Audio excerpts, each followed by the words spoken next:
எரேமியா 20ஆம் அதிகாரம் 14ஆம் வசனம். நான் பிறந்த நாள் சபிக்கப்படுவதாக, என் தாயார் என்னை பெற்ற நாள் ஆசீர்வதிக்கப்படாதிருப்பதாக. இங்கே ஒரு தீர்க்கதரிசி புலம்புகிறார்.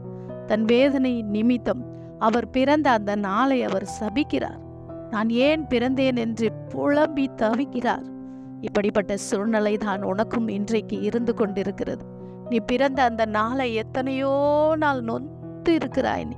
நான் ஏன் இந்த பூமியில் பிறந்தது, நான் ஏன் இந்த பூமியில் இருக்கிறேன், எனக்கு வாழவே பிடிக்கவில்லை என்று வாழ்ந்து கொண்டிருக்கிறாய்.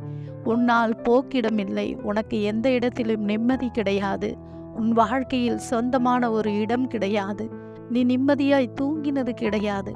உன் வாழ்க்கையில் பெரிய புயல் வீசிக்கொண்டே இருக்கிறது. நீ சோர்ந்து போயிருக்கிறாய். கலங்காதே, கர்த்தர் உன்னை நேசிக்கிறார். தேவன் உன்மேல் அன்பாய் இருக்கிறார். God plus.